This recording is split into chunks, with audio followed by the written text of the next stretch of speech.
Totoo ba? Kaya ba? Opo, may magic si Ate Lucia. Alam niyo, ang taray-taray nun. Pero kapag nahaplusan siya ng Diyos, nag-iiba siya. Di ba, Nay? Ay, oo, milagrosa talaga. Kaya nga, pag meron gustong bumili ng bahay na yan, hindi ko na lang pinagbibili. Tara, doon tayo. Dito po tayo. Pila po. Dito na lang muna kayo.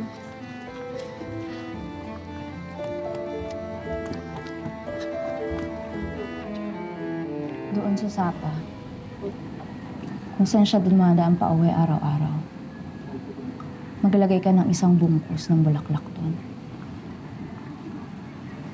Ito ba talaga ang gusto ng asawa ko? Paano ka nakakasigurado? Bukas, pumunta ka sa puntod niya. Kapag may nakita kang isang bulaklak na mahipa ng hangin sa tabi nun, alam mong payapa na siya. Ay, sige ho. Maraming salamat.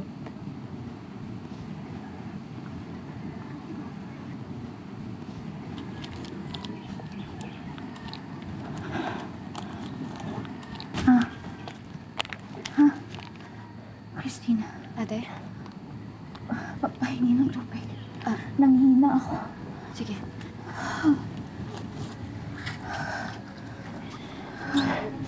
Pagpasensyahan mo na po ito. Wala akong kaso. Serbisyo ho ito. Kahit buhay ko, ibubuwis ko makatulong lang. Christina! Eto na po, ate.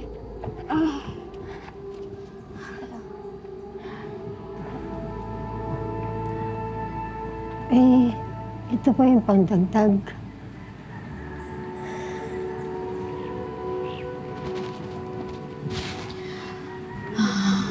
Wala akong halaga ang paglilingkod sa ngalan ng langit.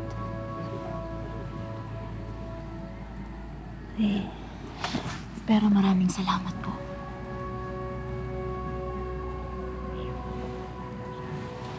Mag-iingat po kayo. Salamat po.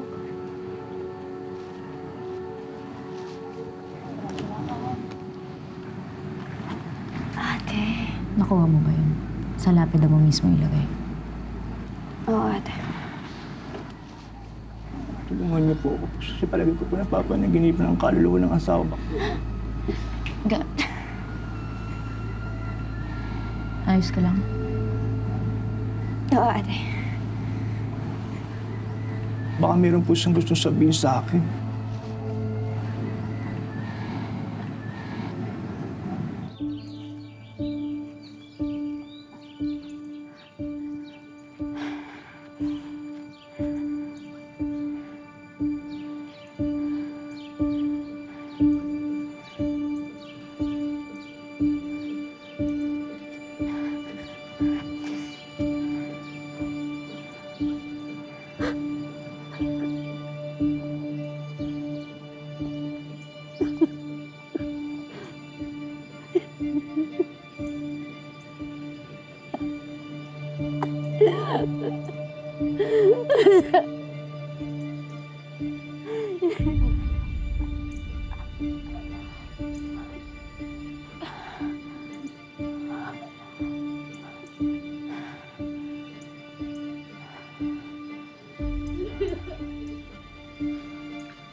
Sorry.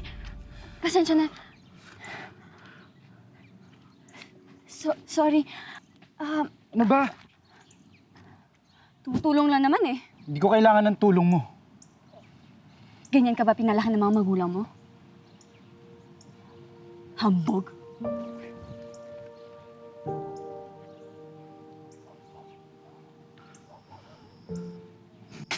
Ate, pag nakita mo ang mga mumo, maayos sila. O yung itsura nila, yung ayos na, yung namatay sila. Basta. Eh, paano mo nababalik yung powers mo? Sinacharge din ba? Parang cellphone? Ang kulit mo. Umuwi ka na nga. Hoy! Uwe. Alahoy! Hi, Danilo. Kinukulit mo na naman siguro ate mo, no? Kanina ka pa hinahanap ng nanay mo, hindi ba? Hindi mo ba alam yon? Opo. Opo. Siya, sige, sige. Pagdamutan nyo na yan. Salamat ho.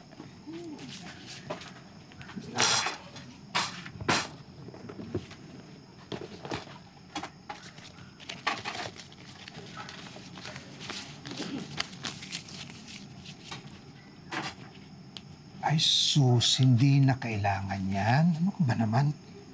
At saka, hindi rin ako palagay kung anong pinanggalingan yan, ano? O, di salamat ho. Maiba ako, ha, Lucia. Kung ano-ano kasing naririnig ko sa mga taga-sityo tungkol sa ginagawa mo. Mga chismosa. Yung totoo lang, nakakausap mo nga ba sila? Yung mga patay? Bakit ho? May paparating ba kayo sa asawa niyo? Pangangaralan niyo rin?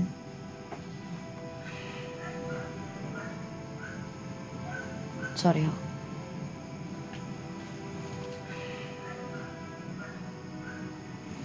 Ayaw kong manghimasok, Ineng. Pero palagay ko alam mo rin naman, malaking kasalanan sa Diyos ang paglaruan ng mga patay. At higit na malaking kasalanan ang paglaruan ng damdamin ng mga buhay. At siya ayos lang na paglaruan kami. Ineng, hindi naman laro yun. Hindi lang natin alam kung ano ang plano niya. Basta may plano. Pues ito ho yung plano ko. Makakain kami ng kapatid ko 3 beses sa isang araw. Yun po ang importante.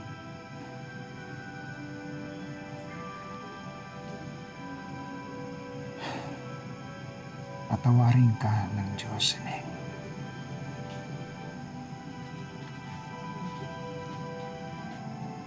Magkapatawaran ho kami pareho.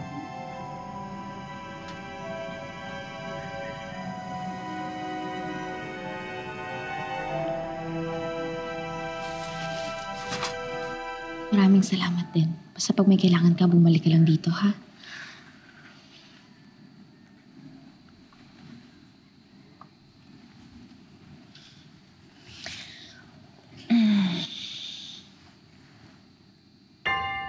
Anong sadya mo?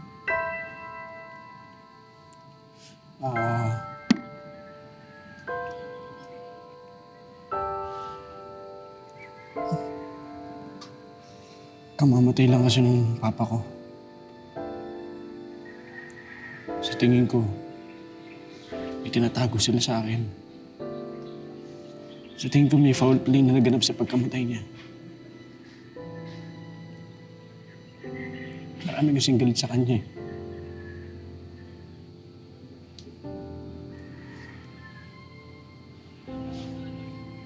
Anak ka ni Gob? Sakit sa puso yung kinamatay niya, di ba? Hindi. Ang totoo, nagbaril siya. Napakamatay yung tatay ko.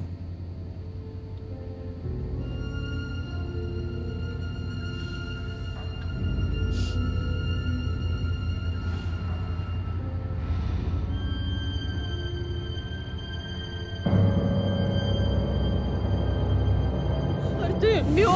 Kaya to, Pinang! Hindi, dito ka lang! Bitawan mo sa Dito ka lang! Akin ka lang! Sabi mo! Artemio! Nay! Nay! Nay, kausapin mo kami! Buksan mo ito! Nay! Nay! Doon ka muna kami. Ate, bakit? Hindi maganda yung lagay ni nanay eh. Ako nang bahala dito. Hindi ko kayo makasikaso pareho. Sige na! Sumunod ka na sa akin. Sige na. Sabihin mo sa papa mo, mahal na mahal ko siya. Patawad. Sana niya pa.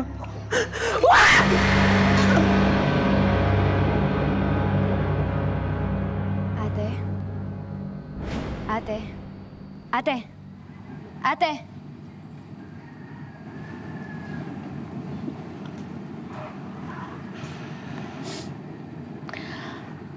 At ngayon, nagpaparamdam ba siya sa'yo? Hindi. Hindi siya nagpaparamdam. Kung ganun, anong maitutulong ko? Hindi ko alam. Gusto ko lang na tanggap siya sa langit. Gagawin ko lahat para makabawi sa kanila. Lalo sa tatay ko. Hindi ako pinalaking hambog ng magulang ko para talikuran ko sila.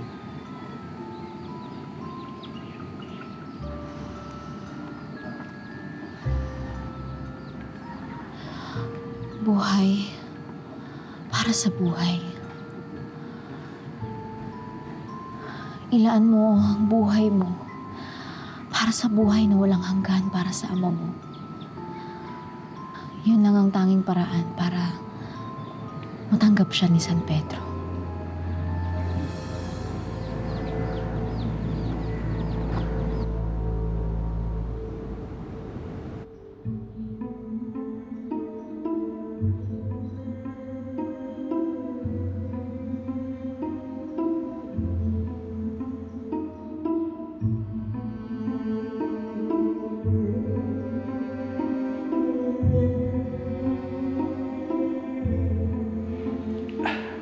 Alam ko, nandyan ka.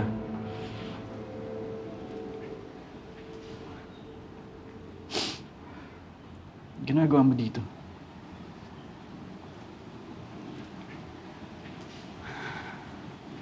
Wala. Hihingi sana ako ng tawag sa'yo. Sa nasabi ko noon. Alam ko yung pakiramdam. Bakit? Sino nawala sa'yo? Yung nanay ko. At yung tatay ko.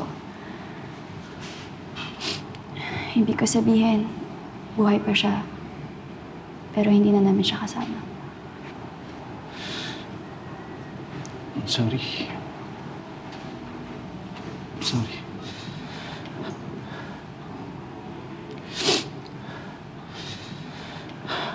Alam mo, akala ko kalokohan lang yung ginagawa niyo ng ate mo eh. E di, bakit ka lumapit sa amin? Don't know. Hindi pa matahimik si Papa. Pero ako, lokohan man o hindi, believe it or not, nung pumunta ako sa inyo, sobrang lumuwag talaga yung pakiramdam ko. Could be the prayers or the fact na may napagsabihan ako tungkol dito. Or maybe, for the first time, I took time to think about Papa.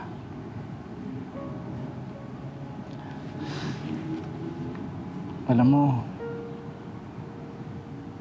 namimiss ko yung mga times na pinapauwi niya ako sa amin. Tapos sinasabi ko, saka na lang. Kasi inuuna ko yung gimmick. Barkada. Sayang kasi sana may nakakausap siya. Kahit anong rason, para hindi niya ituloy yung ginawa niya. Lumulto ako ng konsensya ko eh. Buti nasasabi mo. Kahit paano, nakakagaan. Alam mo, wala akong makausap ng ganito. Yung ate mo. Lalo na si ate. Ang totoo, wala na talaga tayong magagawa kung panahon na nila. Ang pwede lang natin gawin, palagahan ang panahon na meron tayo dito.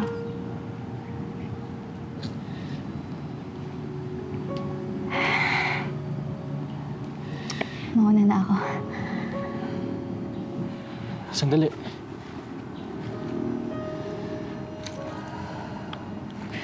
Sandali lang. Pwede bang dito ka muna? Kung okay lang.